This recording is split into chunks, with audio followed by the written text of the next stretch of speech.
Okay, good morning. हम लोग chapter पढ़ रहे हैं सिविक्स का पावर शेयरिंग क्लास 10। इस चैप्टर में हम लोग पढ़ेंगे कि कैसे अलग अलग कंट्री आपस में पावर शेयर करके अपने कंट्री के उलझनों को ख़त्म किया।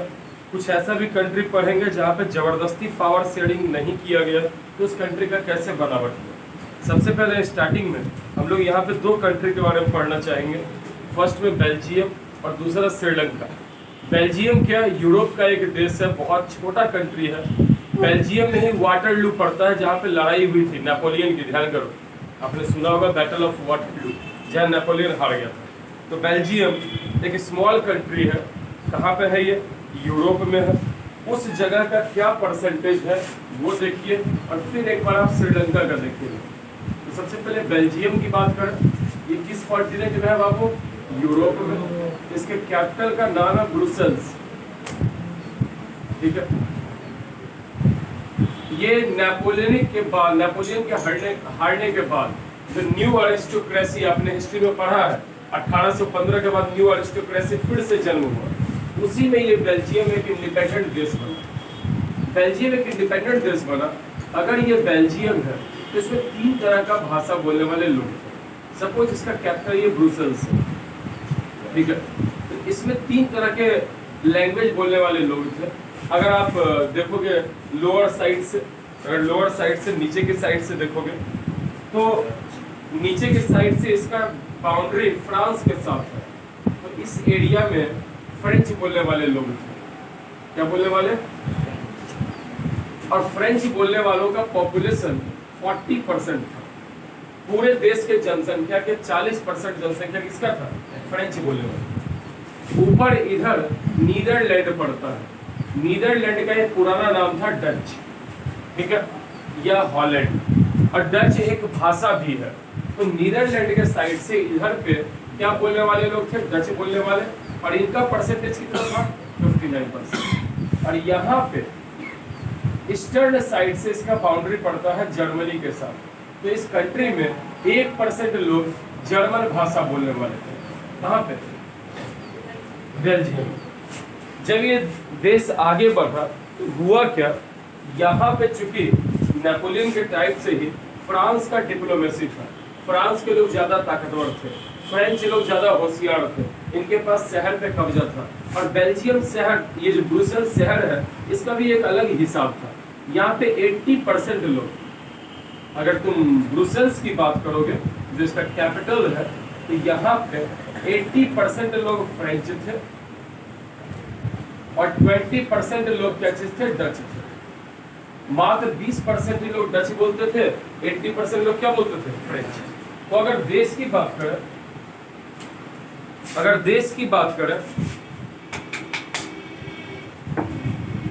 ठीक है, देश की अगर बात करें तो सबसे ज्यादा क्या बोलने वाले लोग थे। लेकिन अगर देश को छोड़ के हम लोग बात करें राजधानी की, कैपिटल की, ब्रुसेल्स की, तो वहां सबसे ज्यादा क्या बोलने वाले थे? मैंने आपको बोला ज्यादा पढ़े लिखे कौन थे? फ्रेंच थे। ज्यादा डिप्लोमेसी किनके पास था? कैपिटल में कौन थे? आप एक लखीसराय का एग्जांपल लेके देख लो। आप यहाँ लखीसराय में रह रहे हो, यहाँ पे मात्र 239 या 240 घर मारवाड़ी है। 240 ओनली होल लखीसराय। 240 240 फैमिली है मारवाड़ियों का, ठीक है। और ये मारवाड़ी लखीसराय के बिजनेस को 50% कंट्रोल करते हैं। उस बाजार से लेके इस बाजार, अशोकधाम जाते हो, बालूराम, कनौडिया, द्वार देखते हो, वो सब भी मारवाड़ियों का दिया हुआ है। तो लखीसराय शहर में मात्र 240 फैमिली रह रहा है, शहरी एरिया में रह रहा है, और 50% से ज्यादा बिजनेस को कंट्रोल कर रहा है। कौन? तो कैपिटल में रहने के बाद ग्रोथ ज्यादा होगा या कम होगा? ज्यादा होगा। शहरी एरिया का ज्यादा वो नजदीक रहेगा उसके। तो इसीलिए यहाँ क्या था, ज्यादा ग्रोथ कौन कर रहे थे? फ्रेंच लोग कर रहे थे। अब फ्रेंच लोग ज्यादा ग्रोथ कर रहे थे, ऐसे में दिक्कत होने लगी। ऐसे में डच का शिकायत था, हमें पढ़ने का अधिकार नहीं है, हमें और सारा अधिकार नहीं है, हम लोग भी अधिकार चाहते हैं। ऐसे में फ्रेंच और डच के बीच में बहुत भयंकर लड़ाई हुई आपस में। लेकिन चूंकि ये यूरोप का देश हम पढ़ रहे हैं, ये खुद में अपने मामले को सुलझा लिया और ये लोग इस नतीजे पे पहुंचा। देखो, अगर वर्ड दिखेगा एकोमोडेशन, मतलब संभालना। इन लोगों ने कैसे संभाला? ये खुद इस नतीजे पे पहुंचा कि अपने यहाँ के सरकार को 3 पार्ट में बांट दिया। कौन? बेल्जियम। किस पार्ट में? एक बनाया सेंट्रल गवर्नमेंट को। सेंट्रल गवर्नमेंट में डच बोला कि 50% मेरा रेशियो हिसाब शेयर और 50% आपका हिसाब। डच और फ्रेंच में ये चर्चा हुई, जबकि आपका पॉपुलेशन ज्यादा है, फिर भी 50-50 का दोनों में, डच और किसमें? बदले में ये बोला कि आप हमको कैपिटल में भी यही हिसाब दीजिएगा। कैपिटल में आपको पता है ज्यादा कौन था, कम कौन था, तो यहाँ भी बोला चलिए 50-50 वाला ही हिसाब रखिए केंद्र सरकार में और राजधानी में। डच भी 50 और फ्रेंच भी, आपसी लड़ाई यहाँ खत्म। फिर स्टेट बोला ऐसा स्टेट डिवाइड कर दिया जाए कि उसमें एक ही भाषा बोलने वाले मेनली लोग रहे, एक भाषा बोलने वाले मेन लोग रहे। बस एक राज्य ईस्टर्न साइड का ऐसा है जहाँ पे जर्मन वाले भी थोड़े बहुत है बेचारे और फ्रेंच भी है, तो इन्होंने स्टेट गवर्नमेंट बनाया। स्टेट गवर्नमेंट को क्या बोला? जो भाषा बोलने वाले लोग ज्यादा हैं तो उनका बात सुनो।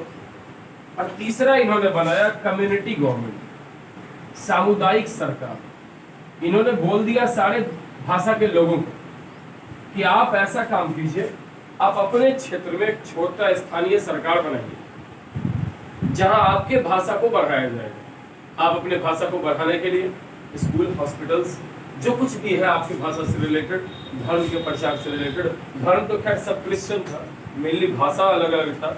देश पूरा ये बटा हुआ किस चीज पे? लैंग्वेज में, लैंग्वेज पे ही अलग था क्योंकि सबके सब क्रिश्चियन, बट यहाँ 59% क्या बोलने वाले और बाकी फ्रेंच, ठीक है, ये बोलने वाले लोग। तो तीसरी गवर्नमेंट बनी कौन सी गवर्नमेंट? Community government. तो आपने पूरा एक बार इसको विश्लेषण कर लीजिए। बेल्जियम क्या है? एक छोटा सा देश है जिसका पॉपुलेशन मुश्किल से हमारे हरियाणा कितना होगा, 2-2.25 करोड़। 3 तरह के भाषा बोलने वाले लोग थे। सबसे ज्यादा मेजोरिटी में, देश में मेजोरिटी में कौन था? कितना परसेंट? डच कौन सी भाषा है जो कहाँ बोली जाती है? नीदरलैंड का पुराना नाम हॉलैंड, हॉलैंड के पहले डच। हमारे इंडिया पे ये भी आया था कब्जा करने के लिए, मतलब बिजनेस करने का, लेकिन हम लोग को छोड़ के वो इंडोनेशिया वगैरह पे कर लिया क्योंकि यहाँ इंग्लैंड पहले से हावी हो रखा था। सेकंड नंबर में कौन था? थर्ड में 1%। देश के हिसाब से मेजोरिटी, बहुमत में कौन है? माइनॉरिटी में कौन है? या फ्रेंच। लेकिन कैपिटल का सीन अलग था। कैपिटल में कौन मेजोरिटी में था? कितने परसेंट? फ्रेंच। और डच कितने परसेंट? तो क्या ये देश भी शांत था कि आपसी हिंसा हुई, राइट्स हुए, दंगे हुए, लड़ाई झगड़ा हुआ? तो ये देश क्या आज तक दंगा में उलझ रहा है कि सुलझा लिया अपने मामले को? ये कैसे सरकार बनाया? 3 लेवल गवर्नमेंट बना। पहला सेंट्रल गवर्नमेंट में रेशियो क्या रखा? कैपिटल में क्या रखा? क्योंकि कैपिटल में ज्यादा था फ्रेंच, तो फ्रेंच बोला यहाँ हम तुमको 50 देते हैं। और देश में ज्यादा कौन था? डच। डच बोला हम यहाँ तुमको 50 देते हैं। दोनों आपस में समझा लिया। सेकंड में स्टेट गवर्नमेंट, राज्य कुछ इस तरीके से बांटा कि एक भाषा वाले एक में चले, बस जर्मन एक एरिया में आता है। थर्ड में एक और बनाया ये सरकार, क्या? कम्युनिटी गवर्नमेंट को क्या बोला कि मेरा भाषा बोलना, अपने भाषा के प्रचार प्रसार के लिए आपको जो करना है वो कीजिए। बोला ऐसा। ये देश सुलझ गया और एट प्रेजेंट इसके कैपिटल ब्रुसेल्स में 2 चीज का हेडक्वार्टर है। एक यूरोपियन यूनियन का, नाम सुना है यूरोपियन यूनियन का? यूरोपियन यूनियन 27 देशों का, 27 यूरोप के कंट्री का एक पूरा का पूरा ग्रुप है यूरोपियन यूनियन। इसी का करेंसी है यूरो, EURO, यूरो। देखिए यूरोपियन यूनियन का 27 देश यूरोप का आपस में मिलकर यूरोपियन यूनियन बनाया। पहले 28 था लेकिन इंग्लैंड वापस हट गया, तो 27 इसी यूरोपियन यूनियन ग्रुप से हट गया। 27 देश इसका ग्रुप में है, सबका एक ही करेंसी है, क्या? यूरो। ये 27 देश में आपस में व्यापार करने पे कोई टैक्स वैक्स नहीं लगता, वीजा पासपोर्ट वैसा नहीं लगता। 27 कंट्री मिलकर एकजुट बढ़ रहा आगे, बिजनेस पे बहुत कब्जा है। पूरा यूरोपियन यूनियन 27 देश मिला के नासा मतलब मून पे जाने के लिए और मार्स पे जाने के लिए, इन सब के लिए वो अपना एक तरीका चलाता है, एजेंडा चलाता है। अगर एक किसी कंट्री पे अटैक करोगे इसके 27 में से तो 27 तुम पे अटैक करेगा। ये सारा यूनिटी बनाया। यूरोपियन यूनियन का हेडक्वार्टर कहाँ पे है? ब्रुसेल्स। और दूसरा है नाटो, ये भी एक ग्रुप है, नाम है नॉर्थ अटलांटिक ट्रीटी ऑर्गेनाइजेशन या trade organisation. North Atlantic, Atlantic Ocean S shape का एक ओशन, ऐसा से दुनिया का सबसे बिजिएस्ट जो समुद्री रूट है वो यही है, अटलांटिक ओशन। इसी में ऊपर आता है नॉर्थ अटलांटिक और नीचे आता क्या चीज? North Atlantic Treaty Organisation, NATO का हेडक्वार्टर। मतलब कुछ इसमें यूरोप के देश है और कुछ क्या है, अमेरिका, इधर नॉर्थ अमेरिका का देश है, कुछ एक आध अफ्रीका का भी। ये सब कंट्री मिलके एक अपना ग्रुप बना लिया है कि हम लोग आपस में बिजनेस करेंगे और हम पे कोई अटैक करेगा तो हम सब मिल के मारेंगे। ठीक है, ये है नाटो। इसका हेडक्वार्टर भी कहाँ दिया गया?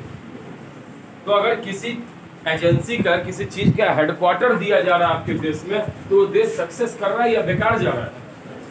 सक्सेस कर रहा है तभी ना। अभी क्यों नहीं हम लोग अफगानिस्तान की राजधानी काबुल में दे देते हैं जाके ओलंपिक समिति का अध्यक्ष, पता चला वहां बना आत्मघाती कार धमाका हुआ और सब उड़ गया। राम नाम सत्य है। ओके, अब आइए एट प्रेजेंट पे हम लोग किस पे आ जाए? श्रीलंका।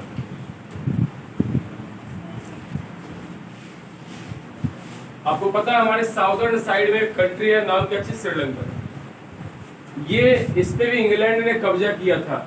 1948 में ये इंडिपेंडेंट हुआ, आजाद हुआ। ठीक है, यहाँ का भी जो पूरा देश बटा हुआ है वो भाषा के आधार पर बटा है। अगर 100% पॉपुलेशन है आयुसी तो इसमें 3-4 पार्ट है।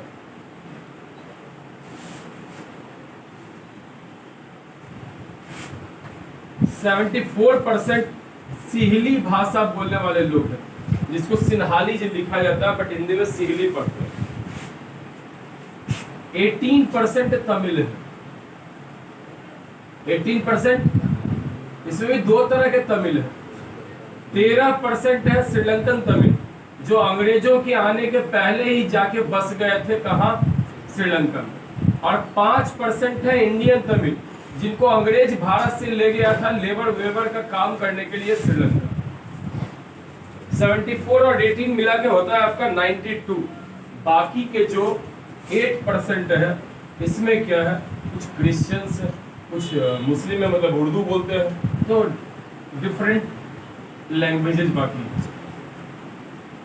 तो मेनली आपको ग्रुप कितना दिखाया? 2, एक तमिल वाला ग्रुप और एक सिन्हालीज वाला ग्रुप। जनरली इस देश में ये साफ देखा जा रहा है कि मेजोरिटी कौन है? सिन्हालीज है। बट 18% और वो 26% अदर लैंग्वेज का भी यहाँ पे है बोलबाला। जनरली यहाँ पे नॉर्दर्न और ईस्टर्न साइड में तमिल लोग रहते हैं, नॉर्थ साइड और ईस्ट साइड में तमिल लोग रहते हैं, बाकी इधर सिन्हालीज पॉपुलेशन। श्रीलंका क्या किया? 1956 में एक एक्ट लाया। इस एक्ट के तहत इसने ये घोषणा कर दिया कि सिर्फ सिन्हालीज ही कंट्री की लैंग्वेज होगी। सिन्हालीज ही क्या होगी? कंट्री की लैंग्वेज होगी, और सिर्फ सिन्हालीज भाषा को ही बढ़ावा दिया जाएगा। नहीं समझ में आ रहा है? यहाँ पे दो है ना ये सब भाषा बोलने वाले लोग, लेकिन 1956 में कानून के अनुसार सिर्फ कौन से भाषा को वैल्यू दिया गया? सिन्हालीज लैंग्वेज को ही जोड़ दिया गया। यही लैंग्वेज रहेगा, इसी को बढ़ावा दिया जाएगा। सेंट्रल गवर्नमेंट के जॉब में इसी से पूछेगा, जो सिन्हालीज भाषा बोलेंगे उन्हीं को रिजर्वेशन मिलेगा। ऐसे में तमिल लोग क्या सपोर्ट करता है या विरोध करता है? विरोध करता है। विरोध करना स्टार्ट किया, लेकिन उनका कोई बात सुना नहीं। 1980 के बाद, 1980 के बाद सिन्हालीज और तमिल में बहुत हिंसक झड़प, आपसी लड़ाई भयंकर तरीके से होने लगी। मतलब गोलीबारी जहां देखो उसके एरिया को दाग देना, उसको उड़ा देना, उसको ऐसा करना। और 1980 में जो तमिल सब था, इसने एक ऑर्गेनाइजेशन बनाया, लिट्टे। क्या नाम? Liberation tigers of Tamil Ilam. Liberation tigers of Tamil Ilam. Ilam मतलब राज्य, मतलब लिबरेशन मीन्स होता है आजादी। आजादी की लड़ाई किसके अगेंस्ट? तमिल लोगों ने अपने लिए खुद का एक राज्य डिमांड करने लगे। पहले जब इनको अधिकार नहीं बोलते थे मेरी भाषा को भी वैल्यू दो, नहीं दिया तो ये लोग क्या करने लगे कि हमको एक सेपरेट कंट्री घोषित कर दो इतने पॉपुलेशन पर। नतीजा यहाँ हिंसा और बढ़ी। 1980s के बाद इनका एक लीडर था लिट्टे का प्रभाकरण, बहुत आगे बढ़ा।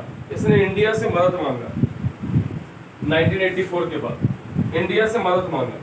इंडिया से मदद मांगने में उस समय हमारे प्राइम मिनिस्टर 1984 में इंदिरा गांधी को मार दिया गया था और राजीव गांधी उनके बेटे प्राइम मिनिस्टर बने हमारे इंडिया में। 1985 में ही उन्होंने कंप्यूटर लाया था इंडिया में। राजीव गांधी का सबसे बड़ा जो फायदा है जो भारत देश को मिला वो कंप्यूटर लाए थे और हर जगह सिस्टम में चाहते थे कि कंप्यूटर वगैरह लगे, ठीक है। तो 1985 में आप ये देख लीजिए कि राजीव गांधी कंप्यूटर लाने का बात किए। उसी समय ये लोग लिट्टे ऑर्गेनाइजेशन भारत से मदद मांगा कि आप हमारा मदद कीजिए ताकि हम लोग तमिल सब क्या करें, बच जाए, तमिल लोग हम लोग बच जाए। चलिए देखिए, तो ये लिट्टे ऑर्गेनाइजेशन हुआ। इलाम मतलब क्या है? अलग सेपरेट कंट्री चाहता था, नहीं हुआ। राजीव गांधी को बोला कि आप मदद कीजिए, राजीव गांधी बोले हम दूसरे देश के इंटरनल मामले में मदद नहीं करेंगे। फिर सिन्हाली जी लोगों ने लिट्टे के एरिया पूरा, लिट्टे वाले लोगों ने बहुत बड़े एरिया पे विस्फोट कर दिया सिन्हाली में, बहुत सारे लोग मरे। जब वो मरे तो राजीव गांधी श्रीलंका का विजिट करने गए, कितने सारे लोग मर गए उनको हम देखने जाते हैं। लिट्टे भड़क गया ये ऑर्गेनाइजेशन, इसने बोला था कि अगर आप मेरा मदद नहीं कीजिएगा तो इस मामले से दूर रहिए। लेकिन जब इसने मारा तो राजीव गांधी मिलने गए। राजीव गांधी भी एक आदमी के तौर पे, एक जो इंसान होता है, ह्यूमैनिटी होती है, उसके तौर पे मिलने गए। नतीजा प्रभाकरण ने क्या किया, उल्टा इनके साथ राजीव गांधी को मारने का प्लानिंग करने लगा। 1991 में मई ही था, 25 मई के पहले, 20 से 25 मई के बीच में, डेट एग्जैक्ट ध्यान नहीं है। 1991 में 20 से 25 मई के पहले, उसी बीच वाले टाइम में इसने क्या किया, राजीव गांधी को उड़ा दिया। क्योंकि राजीव गांधी गए थे तमिलनाडु और तमिल लोग जो पीड़ित था कुछ श्रीलंका से, वो लोग भी भारत आ गए थे।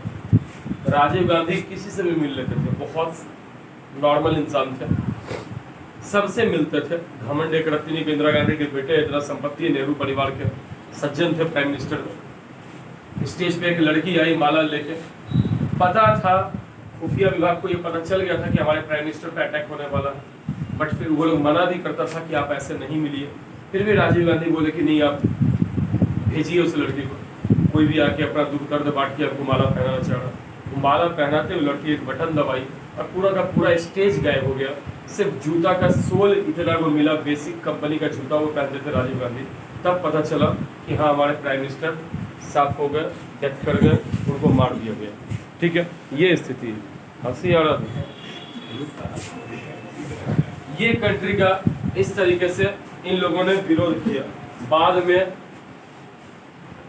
भारत ने भी थोड़ा सा श्रीलंका ने और अटैक करना शुरू किया तमिल लोगों पे। 2006 में इनका लीडर प्रभाकरण मारा गया, इसमें हम लोग को ध्यान है 7 में थे सर, 7 या 8 प्रभाकरण मारा गया। तब जाके ये लिट्टे ऑर्गेनाइजेशन कमजोर पड़ा। लेकिन क्या श्रीलंका ने अच्छे से इसको सुलझाया? जिस तरीके से बेल्जियम ने सुलझाया, बिना वैसे खूनी हिंसा हुए, इतना अच्छा देश बन के उभरा, क्या श्रीलंका ने सही से सुलझाया? नहीं सुलझाया। इसका कारण इसने जोर जबरदस्ती से सिन्हाली भाषा को क्या किया, आगे बढ़ाया। इसने बराबरी से नहीं सुलझाया। ये आज भी वहाँ पे मामला है। कहीं ना कहीं लोग जरूर डर गए, तमिल लोग, उनका लीडर मरा तो, बट फिर भी उनके मन में कसक सी जरूर आज भी चल रही है। ठीक है, ये यहाँ का हिसाब है। ओके, सुनिए, बेल्जियम एंड श्रीलंका चैप्टर पढ़ रहे हैं लोग। पावर शेयरिंग किया गया कि नहीं किया गया बेल्जियम श्रीलंका से। Belgium is a small country in Europe, smaller in area than the state of Haryana. Haryana से भी छोटा है। It has borders with France, Netherland, Germany and Luxembourg. Luxembourg बहुत छोटा सा देश है, उसका राजधानी है लग्जमबर्ग सिटी। फ्रांस का कैपिटल पेरिस, नीदरलैंड का किसी को पता एम्स्टर्डम, ठीक है, जर्मनी का बर्लिन, ठीक है। तो ये सारा देश है और इसके बीच में ये आपका बेल्जियम है, बहुत छोटा सा देश। एरिया वाइज ये हरियाणा से भी छोटा है। हरियाणा आप देख लीजिए, दिल्ली के बगल में है। एरिया वाइज हरियाणा से भी छोटा है। It is population of little over 1 crore, 1 crore से ज्यादा पॉपुलेशन 2011 एक का बुक छपा हुआ है, लगभग 1.5 करोड़ पहुंचा होगा, बट इन लोगों का पॉपुलेशन भी तो कम बढ़ता है, ये लोग पढ़े लिखे होते हैं। मेजोरिटी ऑफ रशियन पॉपुलेशन, जो लोग शादी करता है वो लोग चाहता है कि बच्चा नहीं हो, बेबी नहीं हो, क्योंकि वो टेंशन देगा। एक हमारे भारत वाले हैं, बेबी होना चाहिए, जितना बच्चा उतना अमीरी। द इथनिक कंपोजिशन, इथनिक मतलब समुदाय, यहाँ का मिश्रण कैसे बटा हुआ है। Of this small country is very complex, बड़ा जटिल है। Of the country's total population 59% lives in Flemish region and speak Dutch.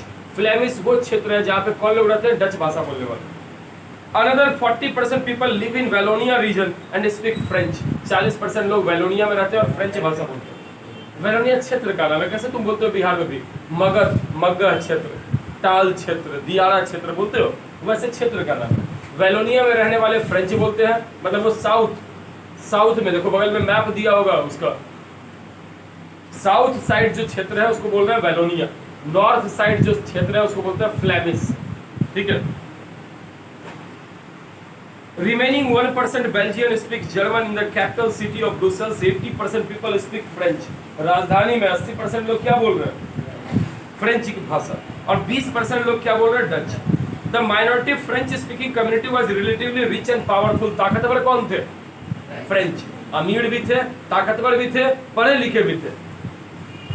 This was resented by the Dutch speaking community who got the benefit of economic development and education much later. Resented मतलब विरोध करना, इसका विरोध करने लगे Dutch लोग कि हम लोग संख्या में ज्यादा है और हमारे पास शिक्षा और अमीरी तो बिल्कुल है नहीं, तो हमें भी बराबरी से चाहिए, किसके जैसा, फ्रांस वालों के जैसा चाहिए। This led to tension between Dutch and French speaking community. इसकी वजह से टेंशन, विरोध होने लगा दोनों कम्युनिटी के बीच में। 1950 से 60 तक ये विरोध कंटिन्यू जाहिर रहा। The tension between the two communities was more acute in Brussels. ये ज्यादा खतरनाक तरीके से था। कहाँ पे, ब्रुसेल्स। ब्रुसेल्स क्या है, कैपिटल है किसका, बेल्जियम का। यहाँ ज्यादा परसेंटेज किसका था, फ्रेंच का, कितना 80%, और डच वाले 20%। देश के अकॉर्डिंग इसका अलग था ना। Brussels presented a special problem. The Dutch-speaking people constituted majority in the country, but a minority in the capital. जो डच लोग मेजोरिटी में थे पूरे देश में, वो अल्पसंख्यक थे कहाँ पे, कैपिटल में, ब्रुसेल्स में। Let us compare this to the situation in another country, Sri Lanka. It is an island nation. हमारे जस्ट कुछ किलोमीटर हमसे दूर है, 80-85 किलोमीटर तमिलनाडु से। कौन, इंडिया का मैप बनाओगे तो अपने आप आ जाता है, गॉड गिफ्टेड आता है। हम लोग अपना मैप बनाते हैं, 4 देश ऐसे आ जाता है। श्रीलंका इसलिए आता है क्योंकि हम लोग को अपना दक्षिणतम बिंदु दिखाना है, इंदिरा पॉइंट, इसके चक्कर में कौन आ जाता है। बांग्लादेश को तुम 3 साइड से घेरे हुए हो तो ये तो आएगा ही, नेपाल को 3 साइड से घेरे हो, भूटान को घेरे हो तो ये भी आएगा ही। तो कुल मिला के हमारे मैप के साथ 4 कंप्लीट देश का मैप बन जाता है, नेपाल, भूटान, बांग्लादेश और श्रीलंका। ये 4 गॉड गिफ्टेड है। अगर कोई पहले से स्कूल में पढ़ रहा होगा तो तुमको ध्यान होगा, 15 अगस्त के दिन एक बार हम स्कूल में पूरा बहुत बड़ा सा मैप बनाए थे, इंडिया का मैप, उसमें बच्चे खड़ा कर दिए, हर स्टेट को बांट के, उसमें भी श्रीलंका वगैरह सब बनाया गया। किसी को ध्यान है, 200 लगभग छोटा बच्चा खड़ा किए थे उसके पीछे, कुछ टाइम नहीं लगा था। एक बार डिडार बस हम खींच दिए, बाकी 1-2 बच्चा था, खुरपी से उसको सिर्फ गाढ़ा कर दिया, पूरा इंडिया का मैप फील्ड में बन गया था।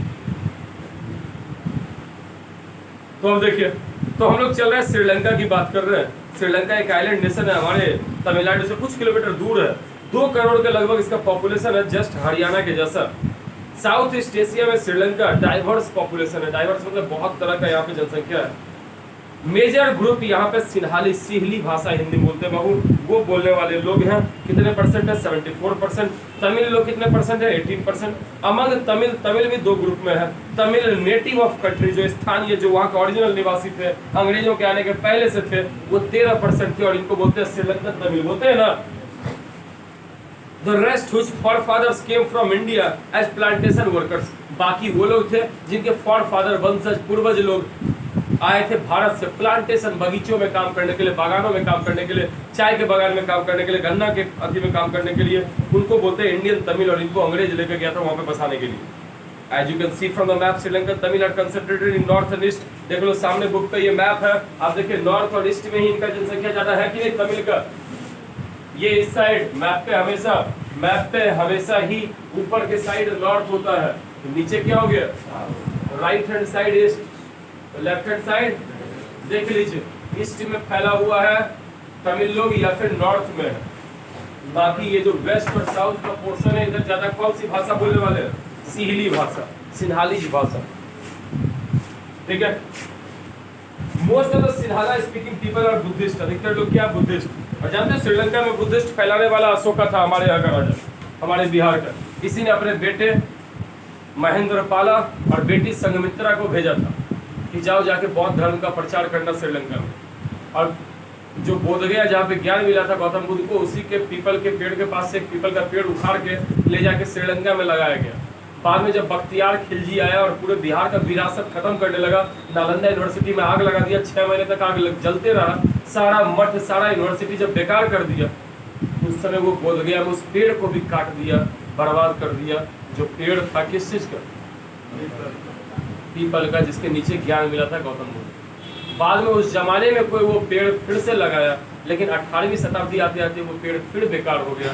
तब श्रीलंका में ही इस पेड़ का चूंकि जा चुका था वहाँ पे बीज और उससे पेड़ लगा था, तो उसका एक टहनी लाके या पेड़ लाके यहाँ लगाया गया। वही आज के टाइम में बोध गया में वो फिर से पीपल का पेड़ विस्तृत तरीके से फैल चुका है, ठीक है। तो बख्तियार खिलजी हमारे बिहार के बहुत सारे एरिया का खत्म कर दिए। पूरे धरती की सबसे पुरानी देवी का मंदिर है मुंडेश्वरी देवी मंदिर भभुआ में भी तुमने नाम सुना हो या ना सुना हो। मंदिर बड़ा था, ऊंचा था, उसको बख्तियार खिलजी ने, मंदिर अगर ऐसा था तो उसको बख्तियार खिलजी ने काट दिया, यहाँ से ये वाला गिरा दिया और सोचा था कि निचले हिस्से को भी गिरा देंगे, ऐसा इस पर गिरा सोचा था निचले हिस्से को भी गिरा देंगे। लेकिन जब वहाँ पे गया तो इतना भौरा उस साइड से आया, कुछ कहने का नहीं, और वो सारे सेना को एकदम काट वाट के बराबर। तब लास्ट में बख्तियार खिलजी एक पेपर पे, एक तांबा के पत्ते पे लिखा है कि मैंने इस मंदिर को तोड़ने का कोशिश किया, इसके बाद कोई भी इस मंदिर को तोड़ने का कोशिश न करे वरना रिजल्ट उल्टा पड़ेगा, ठीक है। और ऐसा लिख के वो पेपर वहाँ छोड़ के तब बख्तियार खिलजी इस मंदिर को बख्श के आगे बढ़ गए। बख्श क्या दिया, वहाँ पे माता उसको रोकी। मुंडेश्वरी देवी मंदिर अपने बिहार के भभुआ में है, धरती का सबसे पुराना ओल्डेस्ट टेम्पल। सुना जी दिव्यांशु, जाना ये चीज नहीं, फोटो खींचता बगीचा हाँ वहाँ बिकेगा, वो oldest mango tree in the world खींचता। चलो, most of the Sinhalese people क्या थे, बुद्धिस्ट थे, और मोस्ट ऑफ द तमिल क्या थे, या तो हिंदू थे या मुस्लिम थे। 7% क्रिश्चियन थे जो तमिल भी बोलते थे, सिन्हालीज भी बोलते थे, कुछ और भी बोलते थे। Just imagine what could happen the situation in this in Belgium. The Dutch community could take advantage of numeric majority. ज्यादा संख्या में कौन था, डच, वो अपना ताकत दिखा सकता था कहाँ पे, बेल्जियम पे। और श्रीलंका में भी कौन ज्यादा था, सिन्हालीज, तो वो ज्यादा ताकत दिखा सकता था। जरा देखिए कि क्या हुआ है श्रीलंका में, अच्छे से रिजल्ट नहीं आया। देखिए मेजोरिटेरिज्म इन श्रीलंका, मतलब बहुसंख्यक जो सरकार थी उसने क्या किया। श्रीलंका एक इंडिपेंडेंट कंट्री बन गया है 1948 में। हम लोग 47 में हुआ, 48 में हुआ आजाद। कौन, श्रीलंका, किससे, इंग्लैंड से। The leaders of Sinhalese community sought to secure dominance over government by virtue of their majority. ये चाहते थे हम बहुमत बनाए अपने मेजॉरिटी को लेकर। As a result the democratically elected government adopted a series of majoritarian measures to establish Sinhalese supremacy. ध्यान दो, हमारे इंडिया में कोई हिंदू है कोई मुस्लिम है, हमारे यहाँ जाति और धर्म से नहीं होता, हमारे यहाँ सिंपली वोटिंग होता है नेचर दे। वरना अपने इंडिया में मुस्लिमों का पॉपुलेशन कम है, तो फिर doctor APJ Abdul Kalam, doctor Zakir Hussain, Fakhruddin Ali Ahmad, ये सब राष्ट्रपति कैसे बन गए? इनको बनने देता अगर हिंदू अपना पूरा बहुमत चलाता तो नहीं। हमारा इंडिया एक अच्छा एग्जाम्पल है इस चीज़ का कि हम लोग हिंदू और मुस्लिम दोनों को साथ लेके चलते हैं, ठीक है। जबकि श्रीलंका ऐसा नहीं की, वो क्या किया, सेपरेशन पे चला। वो हिंदू मुस्लिम को, मतलब वहाँ सिन्हालीज और इसको साथ लेके नहीं चला, सबको देखते रहो कौन आया कौन नहीं, ठीक है। ये साथ लेके चलने का काम नहीं किया, ये सीधे सिन्हालीज को सपोर्ट किया। In 1956 an act was passed to recognize Sinhala as the only official language। सिर्फ एक ही भाषा रहेगी वहाँ, कौन सी भाषा, Sinhalese. thus disregarding the Tamil का बेइज्जती कर गए। The government followed preferential policies that favored Sinhalese applicant for university position and government job। सरकारी नौकरी वगैरह भी उसी को मिलेगा, अधिकतर जो सिन्हालीज भाषा के लोग होंगे इनको अलग अलग तरह का छूट दिया जाने लगा। छूट मिलता है माइनॉरिटी को और यहाँ मिल रहा है किसको? मेजोरिटी को। जानबूझ के सिन्हालीज के लीडर चाहते थे मेरा सुप्रीमेसी रहे, मेरी सरकार हमेशा रहे। देखो ना क्या स्थिति है श्रीलंका का आज भी उसका। महिंद्रा राजपक्षे पिछले 10 साल राष्ट्रपति रहा और जब देखा कि वहाँ का श्रीलंका का कानून है 10 साल से ज्यादा राष्ट्रपति नहीं रह सकता है, तो अपने भाई गोटाबाया राजपक्षे को राष्ट्रपति बना दिया, खुद प्रधानमंत्री बन गया। एक ही परिवार कब्जा किए हुए और नतीजा बीच में तुम सुने थे कि श्रीलंका में खाने का उपाय नहीं था। तेल 340-50 रुपए लीटर और वहाँ लोगों के पास रसोई गैस एलपीजी गैस सिलेंडर नहीं है, लोग वहाँ पे खाना बनाता है स्टोव पे।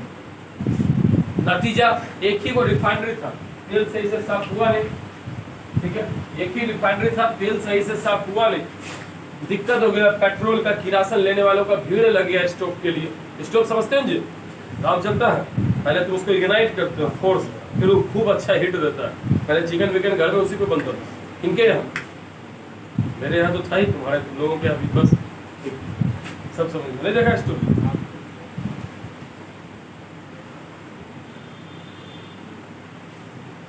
मैं देखा छोटा राजा अभी भी है, ठीक है, मेरे यहाँ भी है, लेकिन अभी यूज नहीं होता जो सब बात। अब 5 लीटर वाला आदमी छोटा वाला गैस सिलेंडर रखता है, उसी को बना लेता है। मेरे यहाँ तो एक ही बर्तन और एक ही सब चीज यूज होता है जो सब बात, और हमको बुरा भी नहीं लगता। कितने घर में नियम देखोगे, चिकन खा के नहा लो बेटा तो आ जाओ घर, अब बर्तन जिसमें चिकन बना उसको मत ले। मतलब पानी शरीर को शुद्ध करता है बट बर्तन को शुद्ध नहीं करता। एक से एक ढोंग है, नहीं है बात करिए। वो इंसान पेट में रखा हुआ है चिकन, सिर्फ ऊपर से नहा लिया तो घर में एंट्री कर लो, अब तुम कहीं भी सो सकते हो। लेकिन अगर वो बर्तन जिसको तुमने धो दिया अच्छे से, बट वो रूम में एंट्री नहीं लेगा, बिकॉज उसमें अभी भी चिकन लगा हुआ। भांति भांति के लोग हैं भाई। चलो सही है ये, तू भी अब पुराने सोच, उन्हें तुम ही बोलता है। चले आगे। A new constitution, इसने क्या किया? बुद्धिज्म को ही मेन धर्म बना दिया। All these government measures coming one out of other gradually increase the feeling of alienation मतलब बाहरी जैसा फील होने लगा। किनको? श्रीलंका के लोगों को।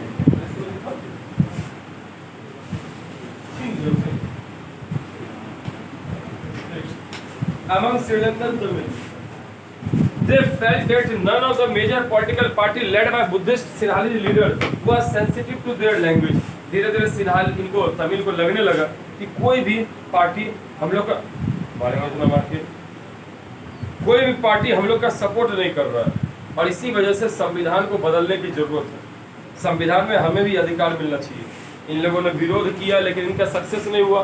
तो श्रीलंकन तमिल लॉन्च पार्टी, जिन्होंने पार्टी स्ट्रगल अपने भाषा को बताने के लिए दुनिया से रिक्वेस्ट किया, शिक्षा को बढ़ाने के लिए, नौकरी को बढ़ाने के लिए, अपनी स्थिति सुधारने के लिए सबसे बोला, लेकिन इनका डिमांड नहीं माना गया। तब जाके 1980 के बाद इन्होंने एक ग्रुप बना लिया, एक पार्टी बना ली तमिल विलाम करके, नॉर्थ ईस्टर्न पार्टी। और बाद में डिस्ट्रस्ट की वजह से दोनों कम्युनिटी, दोनों समुदाय सिन्हालीज में और तमिल में भयंकर लड़ाई हुई, सिविल वॉर हुआ। इसमें 1000 ऑफ पीपल लिखता है बाबू, बट लाखों लोग मरे, लैक्स ऑफ पीपल, ठीक है। बहुत सारे परिवार, गांव ये सब छोड़ छोड़ के निकल गए। हमारे यहाँ जो हीरोइन है अभी वो जेनेलिया नहीं है, क्या नाम है, जेनेलिया, तो उसकी थी ना वाइफ रितेश देशमुख। तो जो जैकलीन है उसका क्या है, उसके पापा है इंडोनेशिया के, नहीं मम्मी है इंडोनेशिया की और पापा है श्रीलंका। और वो भी उसके फादर गांव मतलब श्रीलंका छोड़ के चले गए थे उधर ही बसने के लिए, इंडोनेशिया थाईलैंड कहीं गए। तो मदर वाला रंग आ गया, पापा वाला नाकमू था, इसीलिए हो गया इंडियन जैसा थोड़ा मिलता है। अब फिल्म बनाने आ गई भारत। इंडिया में सलमान खान इंडियंस को सपोर्ट करे ना करे, बाहरी को तो जरूर करते हैं, तो हो गया, चल गई और क्या।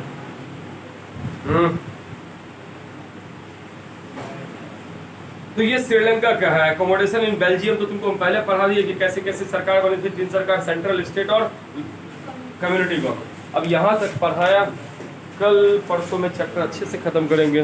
जय